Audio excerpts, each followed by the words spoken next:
So another thing that I wrote about recently was called the $6 trillion robbery. Now, the $6 trillion robbery was the Great Recession of 2000. Between March and November of 2000, Alan Greenspan, chairman of the Federal Reserve Board of Governors, finally brought about the recession that he wanted.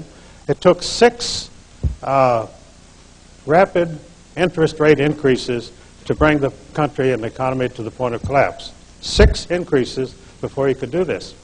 Now, during the great boom years, what they call the new economy, Greenspan had initiated 22 measures over the years at the Federal Reserve Board to increase the flow of money, increase the supply of money.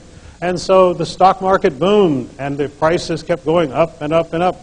And so then one man, supposedly, of course he doesn't do it alone, Greenspan was told it's time to have a crash. So he started initiating these interest rate increases. And the financial commentators said, why is he doing this? And Greenspan said, there's the threat of inflation. And the Wall Street Journal said, there is no inflation. And he said, yes, but there might be. Some point in the future, we may have inflation. So we've got to act now promptly so that this inflation won't develop. And so, and of course, it was all fake. Everything these people do is fake and lies. They have no background whatsoever for it. Milton Friedman has said for 50 years that the Federal Reserve has caused every financial problem in this country since it was initiated in 1914.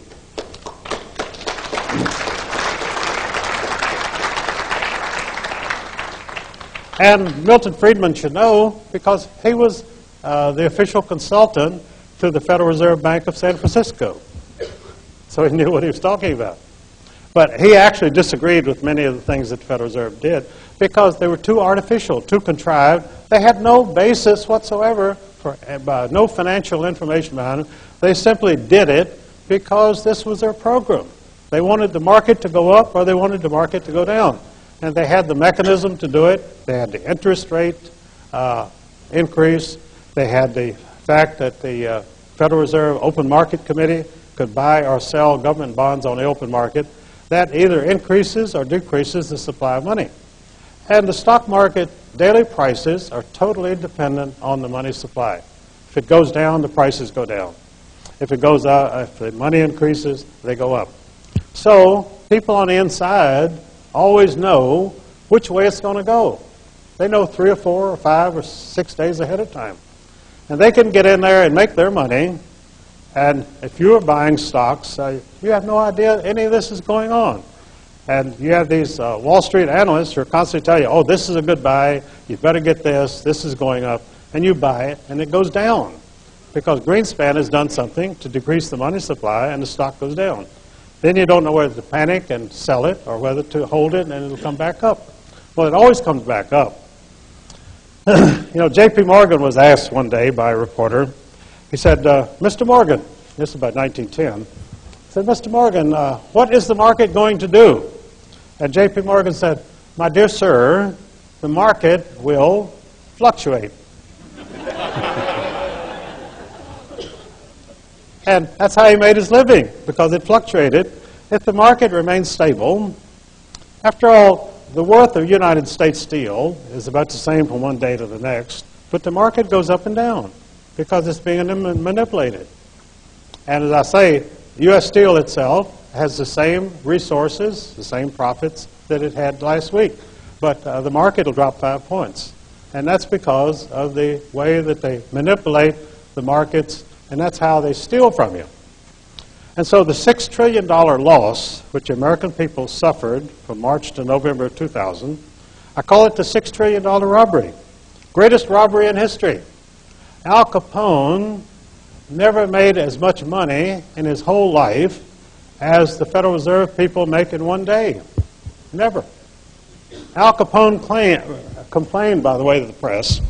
He felt he was getting a raw deal. He was always being held up in the press as such a gangster, you know.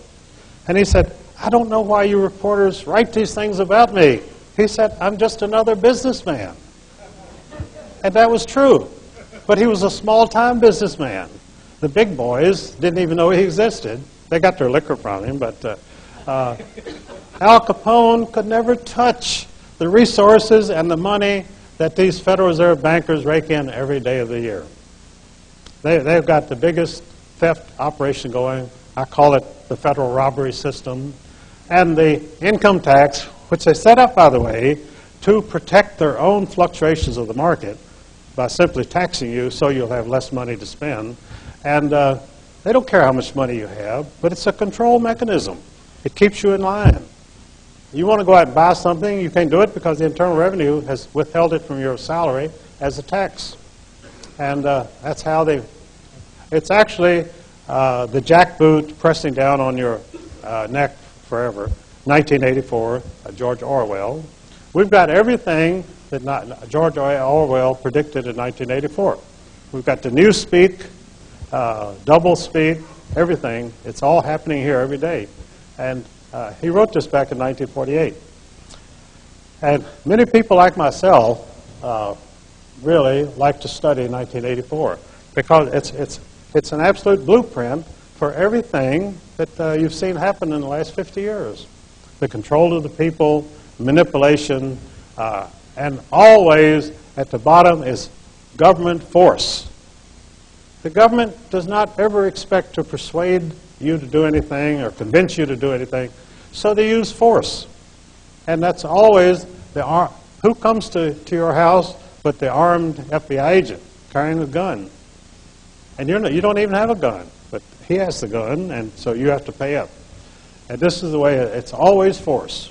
There is no philosophy of government behind it.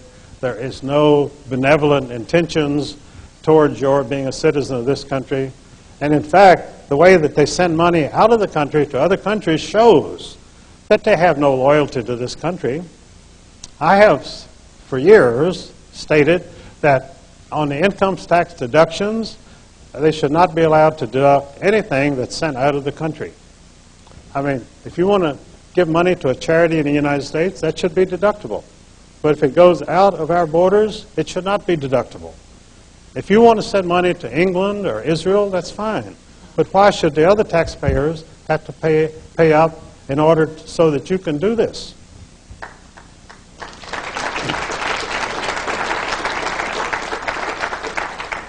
And you know that for 50 years, I'm the only person who's ever made that proposition.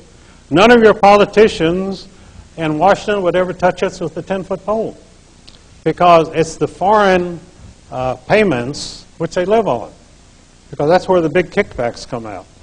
Because when they send $10 million somewhere, they get about $1 million kickback, and that's why they do it. I mean, these congressmen, these politicians, they're not philanthropists. John D. Rockefeller was supposed to be a great philanthropist, but all of the things that he set up as great charities were actually part of his business enterprises. And at his charities, he developed the business products which became his most profitable operations. Everything the Rockefeller Foundation has done has been strictly business. And the medications, the hospital taking over the medical profession in 1913, at the same time he got the Federal Reserve System going, was all intended to make him more money. Because that's what he was in business for, to make money. And he makes that money by taking advantage of you because you don't know what he's doing.